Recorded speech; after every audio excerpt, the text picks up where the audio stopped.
माझं वय 15 वर्ष होतं जेव्हा आई वडिलांना रात्री असं काम करताना पाहिलं की ज्यामुळे माझ्या पायाखालची जमीनच सरकली. प्रत्येक आई वडिलांनी ही कहाणी नक्की ऐकावी.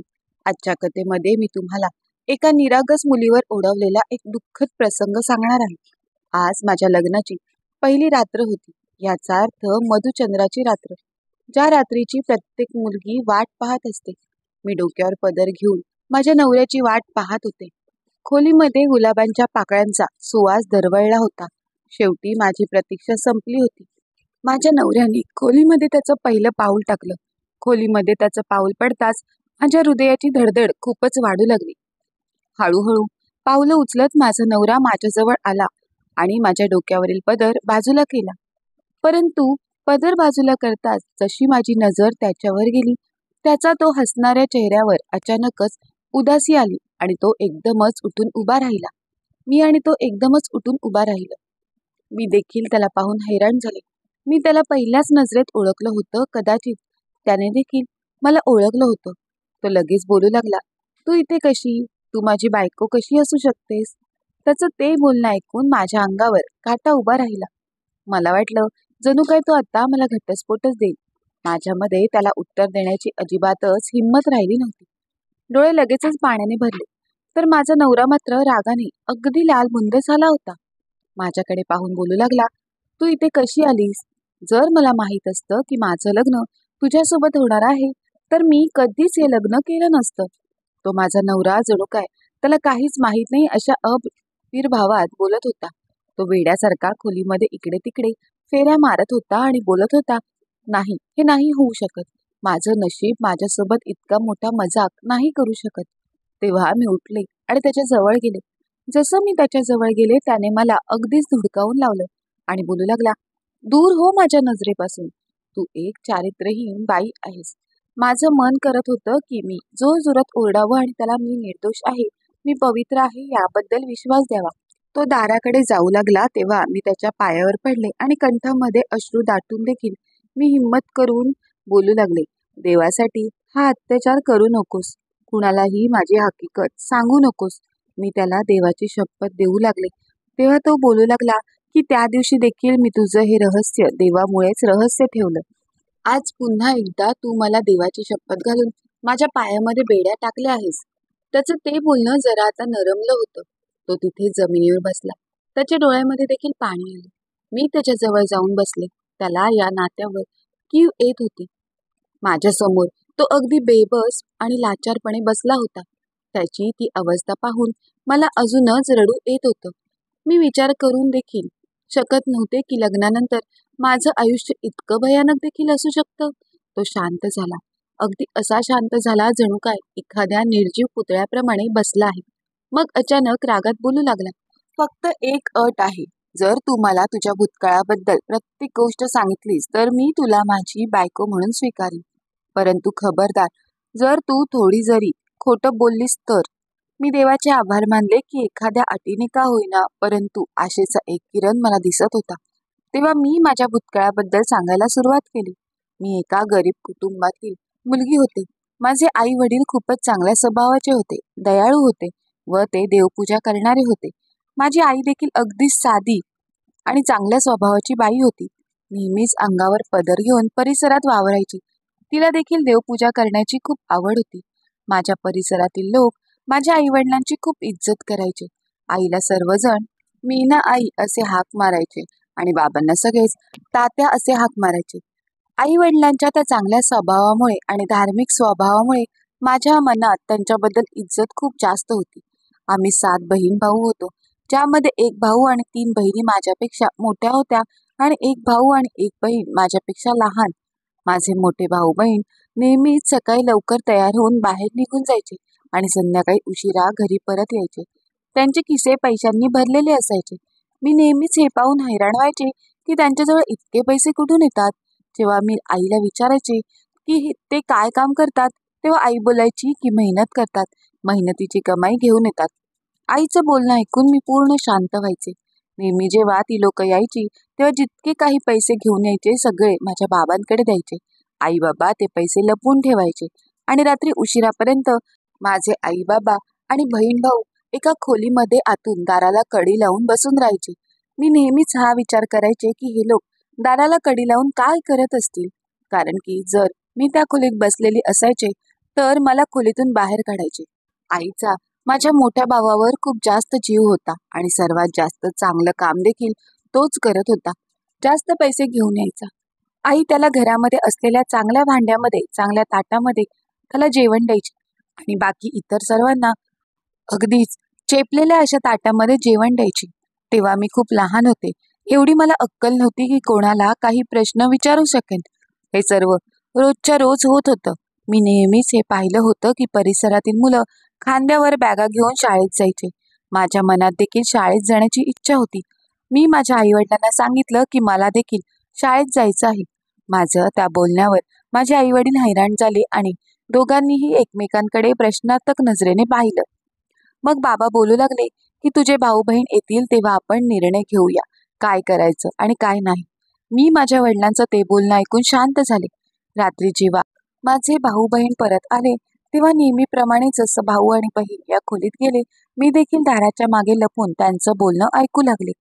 त्यावेळी मी हेच ऐकलं की दादा बोलत होता, जर निशाला शिकायचं आहे तर तिला शाळेत पाठवूया, तिचं शाळेत ऍडमिशन घेऊया. दादाचं ते बोलणं ऐकून मी खूप खुश झाले.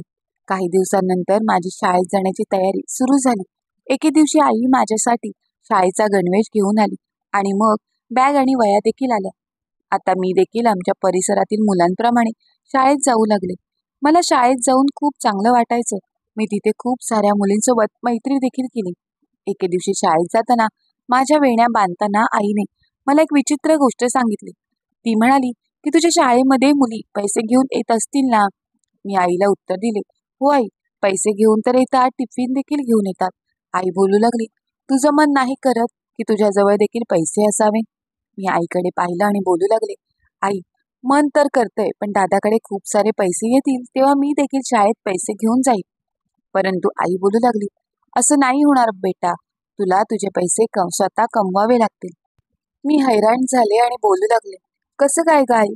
तेव्हा आई बोलू लागली, जर कोणाच्या बॅगेमध्ये तुला पैसे मिळाले, कोणाच्या पुस्तकात तुला पैसे दिसले तर गपचूप ते पैसे स्वतःकडे ठेवून घ्यायचे. ते देखील तुझेच पैसे आहेत. मला आईचं ते बोलणं थोडं विचित्र वाटलं. शेवटी एखादी आई स्वतःच्या मुलीला कसं हे सगळं करायला सांगू शकते? एखादी आई स्वतःच्या मुलीला चुकीचं काम करायला कसं काय सांगू शकते? त्यावेळेला तरी मी शांत झाले. त्यावेळेला इच्छा नसून देखील माझी नजर दुसऱ्यांच्या मुलींच्या पैशांवर जाऊ लागली.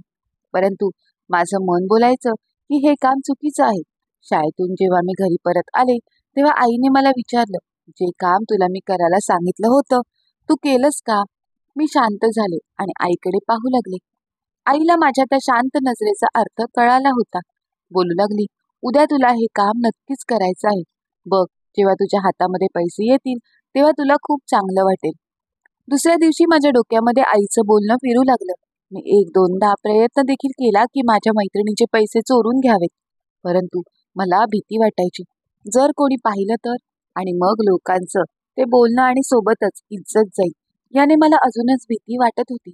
परंतु मला ही देखील भीती होती की जर माझी चोरी पकडली गेली आणि मला शाळेतूनच काढून टाकलं तर. दुसऱ्या दिवशी जेव्हा मी रिकाम्या हाताने परत आले तेव्हा एका खोलीमध्ये लपून राहिले. माझी अजिबात इच्छा नव्हती की आईने मला पुन्हा मारावं आणि माझा अपमान करावा, परंतु आईने मला शोधूनच काढलं. त्या दिवशी माझ्या एक जोरदार कानाखाली देखील लगावलं आणि बोलू लागली, जर तू उद्या काहीच आणलं नाहीस तर मी तुझं शाळेत जाणं बंद करेन. आईचं बोलणं ऐकून मी रडू लागले, कारण की मला शाळा सोडायची नव्हती. मला पुस्तक, पेन्सिल यांची खूप ओढ लागली होती. मी शिक्षण सोडून कसं राहू शकते? दुसऱ्या दिवशी जेव्हा मी शाळेत गेले तेव्हा मी मनाशी पक्क केलं की आज घरी पैसे घेऊनच जाईल, कारण की जर मी पैसे घेऊन गेले नाही तर आईने माझी शाळा बंद केली असती. मी हिम्मत करून एका मुलीच्या बॅगमध्ये हात टाकला. जितके पैसे हातात आले मी सर्व पैसे काढून लपून ठेवले. थोड्या वेळानंतर ती मुलगी रडू लागली. ती एका कामवालीची मुलगी होती. ती रडत होती आणि बोलत होती की माझ्या आईने खूप मुश्किलीने कोणाकडून तरी पैसे उधार घेऊन पैसे मागून मला शाळेची फी भरण्यासाठी पैसे दिले होते. आता मी फी कशी भरू? ती खूपच रडत होती. मी स्वतःला कोसू लागले की मी हे चुकीचं काम कसं केलं? मला देवाची भीती वाटू लागली. त्या भीतीने मी ते पैसे पुन्हा त्या मुलीच्या बॅगेमध्ये टाकले. मग मी स्वतःच बोलू लागले की हे बघ, हे पैसे तुझ्या बॅगेमध्येच आहेत. तेव्हा ती मुलगी रडता रडता एकदम हसू लागली. मला देखील तिच्या त्या हसण्याने खूप बरं वाटलं. असं वाटत होतं की मी खूप चांगलं काम केलं आहे. मी विचार केला की आईला याबद्दल सांगेन, तेव्हा ती देखील खुश होईल. घरी जाताच मी आईला सगळं काही सांगितलं. माझं ते बोलणं ऐकून आईचं रक्तच खवळलं. ती मला खूप मारू लागली. आई बोलत होती, तुझ्याकडून काहीच काम व्यवस्थित होत नाही. तू माझ्या घरातलीच नाहीस. आता संध्याकाळी तुझ्या बाबाला आणि भावाला सांगते की तुझी शाळाच बंद करा. मला खूप दुखत होतं, परंतु आईला याचं अजिबात वाईट वाटत नव्हतं. आई मला रागाने पाहत खोलीतून निघून गेली. मला खूप भीती वाटत होती. शाळा सोडण्याबद्दल मी विचार देखील करू शकत नव्हते. मला माझं शिक्षण पूर्ण करायचं होतं. मला अभ्यास करायची खूप आवड होती. परंतु आज आई बाबा माझ्या आयुष्याचा सर्वात मोठा निर्णय घेणार होते. मी भीतीने थरथरत होते. डोळ्यातून अश्रू देखील घळाघळा वाहत होते. रात्री जेव्हा माझे आई बाबा आणि बहीण भाऊ दुसऱ्या खोलीत गेले, मी लपून त्यांचं बोलणं ऐकू लागले, कारण की आज त्यांनी दाराला कडी लावली नव्हती. मला हे देखील माहित होतं की आज माझ्या नशिबाचा निर्णय होणार आहे. परंतु तिथे तर काहीतरी वेगळंच दृश्य होतं. बाबांच्या हातामध्ये काही पैसे होते. त्यांनी एका बहिणीने आणलेले पैसे मोजले, मग दुसऱ्या बहिणीने आणलेले मोजले, आणि मग तिसऱ्या बहिणीने आणि मग भावाने आणलेले पैसे मोजले. माझ्या बहिणीने आणलेले पैसे भावापेक्षा कमी होते. त्यामुळे माझी आई माझ्या बहिणींना खूपच वाईट साईड बोलत होती, तर दादाला मात्र खूप जास्त प्रेम देत होती. मला समजत नव्हते की हे सर्व काय होत आहे. आई बोलू लागली, माझ्या मुली काहीच कामाच्या नाहीत. आई आज मी जे काही केलं ते सर्वांना सांगत होती. मग आई बोलू लागली, बघा माझा मुलगा किती चांगला आहे. रोज लोकांच्या खिशातून खूप सारे पैसे घेऊन येतो. आईचं बोलणं ऐकून मी अगदी हक्काबक्का झाले होते. आता मला समजलं होतं की आई मला चोरी करायला का सांगत होती. माझे बहीण भाऊ का घरी उशिरा येतात. आमचं कुटुंब सुरुवातीपासूनच हेच काम करत होतं. कदाचित यामुळेच आम्हाला 3 वेळेस जेवण मिळत होतं. माझे आई वडील आणि बहीण चोरी करायचे हे समजल्यानंतर मला खूपच वाईट वाटलं. त्या सर्वांचा खरा चेहरा माझ्यासमोर आला होता. माझ्या डोक्यावर जणू काय आभाळच कोसळलं होतं. मी कधी विचार देखील केला नव्हता की माझ्या घरात अशा प्रकारचा राक्षस लपलेला असेल. आईने बाबांना आज शाळेत जे काय घडलं ते सांगितलं आणि त्यानंतर हे देखील सांगितलं की तिला मला शाळेतून काढून टाकायचं आहे. हे ऐकून माझं मन झालं की मी जोरजोरात रडावं. परंतु जर मी असं केलं असतं तर कदाचित आईने मला अजून मारलं असतं. आता मला माहित होतं की मी आता परत कधी शाळेत जाऊ शकत नाही. मी रोज दाराच्या मागे लपून त्यांचं बोलणं ऐकायचे. नेहमीच आई बाबा पहिले पैसे मोजायचे, मग जेव्हा बहीण भाऊ त्यांच्या खोलीत जायचे तेव्हा ते पैसे लपून ठेवायचे. जे बहीण भाऊ पैसे कमी आणायचे त्यांना आई खूप ओरडायची, कधी कधी मारायची देखील. एक दिवशी आईने मला त्यांचं ते बोलणं चोरून ऐकताना पाहिलं. पहिल्यांदा तर सर्वजण मला तिथे पाहून जरा हैराण झाले. आईने मला खूपच खडे बोल सुनावले. तेव्हा बाबांनी आईला अडवलं. बोलू लागले की हे अजून लहान आहे, हिला ओरडू नकोस. आता हिला सगळं समजलं आहे. मग उद्यापासून ही देखील तिच्या बहिणीसोबत लोकांचे खिसे कापायला जात जाईल. परंतु मी या कामासाठी अजिबातच तयार नव्हते. मी नकार दिला. आईने मला तेव्हा खूप मारायला सुरुवात केली. काही दिवस असेच मार खाण्यामध्ये निघून गेले. परंतु मी कामावर जात नव्हते. अशात एके दिवशी बाबा बोलू लागले की आपल्याला हा परिसर बदलावा लागेल. सुरुवातीपासून असंच होत आलं होतं. काही वर्ष आम्ही एका परिसरात राहायचो, मग दुसऱ्या शहरात निघून जायचो. सगळे घरातले लोक दुसऱ्या शहरात जाण्यासाठी तयारी करू लागले आणि 1 महिन्याच्या आतच आम्ही दुसऱ्या परिसरात निघून गेलो. मी शाळेमध्ये पुन्हा ऍडमिशन तर घेतलं, परंतु घराची परिस्थिती पाहून मला असं वाटायचं की मी कुठेतरी पळून जावं. मला शाळेमध्ये शिकवलं जात होतं की कधीही चोरी करू नये. चोरी केल्याने देव आपल्याला नक्की शिक्षा करतो. मी विचार करायचे की माझ्या घरातल्यांना कोणी काही कसं बोलत नाही. देवाने त्यांना असंच मोकळं का सोडलं आहे. शेवटी अजूनपर्यंत हे इतके मोकळे कसे काय फिरत आहेत.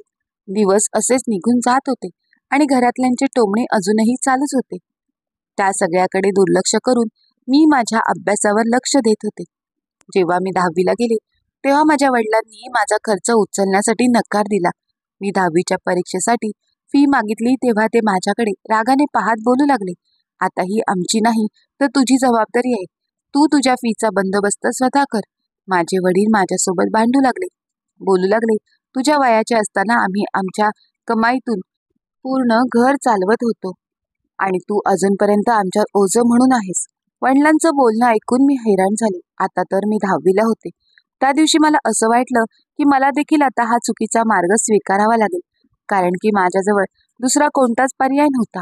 दुसऱ्या दिवशी सुट्टी होती, त्यामुळे मी देखील माझ्या बहिणी भावाप्रमाणे घरातून बाहेर निघाले आणि एका बसमध्ये चढले. बस एका स्टॉपवर थांबली. तेव्हा मी हिम्मत करून एका मुलाच्या खिशामधून हात टाकून पैसे काढण्याचा प्रयत्न केला. मला वाटलं लगेचच कोणीतरी माझा हात पकडला आहे. माझे हातपाय थरथरू लागले. तो हात त्याच मुलाचा होता ज्याच्या खिशातून मी पैसे काढत होते. तो मुलगा मला पाहून लगेचच बसमधून खाली उतरला आणि माझ्याकडे रागाने पाहत बोलू लागला, तुला लाज वाटत नाही हे असं वागताना? तुला मी जेलमध्ये पाठवू शकतो. मला काही समजलं नाही की मी काय करू. मी घामाने भिजलेली त्याच्या समोर उभी राहून भीतीने थरथरत होते. आज मी पहिल्यांदाच हे काम केलं होतं आणि पहिल्यांदाच पकडले गेले. मला भीती वाटत होती की हा माणूस मला जेलमध्ये तर पाठवणार नाही ना. जेव्हा मला मी काय करावं हे सुचत नव्हतं, तेव्हा मी त्याच्यासमोर हात जोडले आणि बोलू लागले की मी हे सर्व मजबुरीमुळे करत आहे. मला शिकायचं आहे, परंतु माझ्याजवळ फी भरायला पैसे नाही. देवासाठी मला जेलमध्ये पाठवू नका. तो मुलगा माझ्या त्या बोलण्यावर विश्वास ठेवायला तयार नव्हता. मी त्याला म्हणाले की मी देवाची शपथ घेते, मी पुन्हा परत असं काम करणार नाही. माझ्या त्या शब्दावर त्याने देखील विश्वास ठेवला आणि स्वतःच्या हाताने मला माझ्या फीचे पैसे दिले आणि बोलू लागला, हे घे फीचे पैसे आणि तू घेतलेली शपथ लक्षात ठेव. दुसऱ्या दिवशी मी ती फी शाळेमध्ये जमा केली. त्यानंतर मी परत कधीच चोरी करण्याचा प्रयत्न केला नाही. माझ्या घरातले मला अक्षरशः वैतागले होते. असेच दिवस निघून जात होते. मी आता 11वी मध्ये प्रवेश घेतला होता. मग आम्ही दुसऱ्या परिसरात गेलो होतो. एके दिवशी एक बाई माझ्या आईला भेटायला आली आणि मला पाहताच माझं कौतुक करू लागली. बोलू लागली, तुझी मुलगी तर खूपच दिसायला सुंदर आहे, अगदी गोड देखील आहे. आई देखील त्या बाईच्या हो ला हो करत होती. त्याच्या काही दिवसानंतर पुन्हा ती बाई आमच्या घरी आली आणि माझ्यासाठी काही खाण्यापिण्याच्या गोष्टी देखील घेऊन आली. ती शेजारच्या गावातील होती. तिचं आता येणं जाणं वाढलं होतं. मला देखील ती चांगलीच वाटत होती. एके दिवशी ती बोलू लागली, मीना, तुझी मुलगी मला खूपच आवडली आहे. माझा एक तरुण मुलगा आहे जो शहरात शिकतो. माझी इच्छा आहे की मी हिला माझी सुनबाई करावी. आई तर जणू काय आधीपासूनच तयार होती. माझ्यापासून स्वतःची सुटका करू इच्छित होती. तिच्या चेहऱ्यावर हसू आलं. ती बोलू लागली, मला काहीच प्रॉब्लेम नाही. जसे हिचे बाबा घरी येतील मी त्यांच्यासोबत बोलून चर्चा करून तुम्हाला सांगेन. आईने बाबांना ही गोष्ट सांगितली तेव्हा ते देखील तयार झाले. बोलू लागले, तसेही ही निशा आपल्यावर एक ओझच आहे, आपल्याला काहीच कामाची नाही. त्यापेक्षा चांगलं आहे की तिचं पण आपण लग्न लावून द्यावं. काही दिवसातच माझं लग्न अगदी साध्या पद्धतीने केलं गेलं. मी देखील खुश होते की चला या सर्वांपासून आता माझी सुटका होईल. मी नवऱ्याला पाहिलं नव्हतं आणि नाही नवऱ्याने मला पाहिलं होतं. आता जेव्हा मी माझ्या नवऱ्याला पाहिलं तेव्हा मी हैराण झाले, कारण तुम्ही तर तेच आहात ज्याच्या खिशातून मी पैसे काढण्याचा प्रयत्न केला होता. माझं बोलणं ऐकून माझ्या नवऱ्याला माझ्यावर विश्वास बसू लागला. मी त्याच्या पुढे हात जोडून माफी मागितली. माझ्या डोळ्यातील अश्रू, माझं बोलणं, माझा निरागस चेहरा पुरेसा होता. माझ्यावर विश्वास ठेवण्यासाठी पुरेसा होता. तो रडवलेला चेहरा पाहून त्याला विश्वास बसला, परंतु त्याने एक अट ठेवली की तू तुझ्या आईवडिलांच्या घरी कधीच जायचं नाही आणि नाही त्यांच्यासोबत कसला संबंध ठेवशील. परंतु माझी आई दुसऱ्या दिवशी माझ्या घरी आली. सासरचे चांगल्या घरातले होते, खात्यापित्या घरातले होते. माझ्या सासरची ती श्रीमंती पाहून माझ्या आईच्या मनात हाव निर्माण झाली. मला कोपऱ्यात नेऊन बोलू लागली, तुझं तर नशीबच चमकलं आहे, परंतु आम्हाला विसरू नकोस. इथून तुला जितकं काढता येईल तितकं काढून घे, त्याने आमचं देखील दिवस चांगले जातील. आईचं बोलणं ऐकून मला खूप वाईट वाटलं, परंतु मी शांत झाले. जेव्हा माझ्या नवऱ्याला माझी आई आली आहे हे समजलं तेव्हा तो थोडासा नाराज झाला, परंतु मी काय करू शकत होते. माझी आई आता माझ्या सासूची मैत्रीण झाली होती. तिचं येणं जाणं वाढलं होतं. एक दिवशी माझ्या खोलीमध्ये माझ्या नवऱ्याचं घड्याळ होतं, ज्याला आईने चोरून गुपचूप तिच्या पर्समध्ये टाकलं. परंतु जसं माझा नवरा खोलीत आला, आई त्याच्यापासून नजर चोरू लागली. मी माझ्या आईला अडवू शकत नव्हते. नवऱ्याला दिलेलं वचन देखील पूर्ण करू शकत नव्हते. एक दिवशी आईने मला सांगितलं की माझी मोठी बहीण कोणासोबत तरी पळून गेली आहे. हे ऐकून तर मला खूप मोठा धक्का बसला. आई रडत होती, तिला शिव्या शाप देत होती आणि मी आईला सांभाळण्याचा प्रयत्न केला. परंतु आई खूपच दुःखी होती. तिने काही दिवस तिच्या मुलीचं जाण्याचं दुःख साजरं केलं, परंतु थोड्या दिवसानंतर सगळं काही विसरून गेली. आणि मग थोड्या दिवसानंतर असं काही झालं की लहान बहिणीने देखील कोणासोबत तरी लपून लग्न केलं. माझे वडील तर त्यामुळे अक्षरशः दुखावले गेले होते. आता फक्त एक मोठा भाऊ होता, तर बाकी सर्व भाऊ लहान होते, कारण की माझे बाकीचे भाऊ खूप लहान होते. ते काम करू शकत नव्हते. मी देखील आईवडिलांच्या त्या परिस्थितीमुळे खूपच टेन्शनमध्ये राहू लागले. परंतु माझे हात दगडाखाली होते. मी त्यांची कोणतीच मदत करू शकत नव्हते. एक दिवशी अचानक माझा भाऊ चोरी करताना बाजारात पकडला गेला. ज्या माणसाचे तो पैसे काढत होता, त्या माणसाने त्याला खूप मारलं आणि सोबतच आजूबाजूचे तरुण देखील गोळा झाले. सर्वांनी त्याला मारून मारून अक्षरशः अपंग केलं आणि मग कुणीतरी त्याला असा एक बुक्का मारला की ज्यामुळे त्याचा जीवच गेला. आई तर जणू काही दादाच्या मृत्यूनंतर अक्षरशः वेडी झाली होती. मला आठवलं की आईचा तर दादावर खूप जीव होता. आता ती नाही कोणासोबत बोलत होती आणि नाही काही काम करायची. माझ्या वडिलांना देखील दादाच्या जाण्याचं खूप दुःख झालं होतं. एके दिवशी अचानक त्यांना हार्ट अटॅक आला आणि आईचा तो एकमेव आधार देखील निघून गेला. तसेही आई खूप कमी बोलायची, परंतु जेव्हा कोणी तिच्या समोर यायचं तेव्हा ती त्याला मारायला लागायची. बोलायची, हा माझ्या मुलाचा खुनी आहे. तिला प्रत्येक माणसामध्ये तिच्या मुलाचा खुनी दिसायचा. परिसरातील लोकांनी तिला वेड्याच्या हॉस्पिटलमध्ये दाखल केलं. माहेर असं उद्ध्वस्त होताना पाहून मी खूपच टेन्शनमध्ये राहू लागले. माझे लहान बहीण भाऊ खूपच एकटे पडले होते. त्यांच्या भविष्याची मला खूपच काळजी वाटत होती. एक दिवशी अचानक माझा नवरा त्यांना त्यांच्यासोबत घरी घेऊन आला. हे पाहून माझ्या मनात त्याच्याबद्दल इज्जत खूप वाढली. आता ते दोघं आमच्या परिसरात इकडे तिकडे मागत फिरत नाहीत, तर आमच्यासोबत राहतात आणि चांगल्या शाळेमध्ये शिक्षण घेत आहेत. माझा नवरा त्या दोघांचा सर्व खर्च करतो. मी आणि माझ्या नवऱ्याने दोघांनी मिळून त्या दोघांची जबाबदारी घेतली आहे. आम्हाला त्यांना चांगला मनुष्य बनवायचा आहे, जे दुसऱ्याची मदत करतील, ना की चोर होतील. मित्र आणि मैत्रिणींनो, जर का तुम्हाला ही गोष्ट आवडली असेल तर गोष्टीला लाईक करा, शेअर करा. धन्यवाद.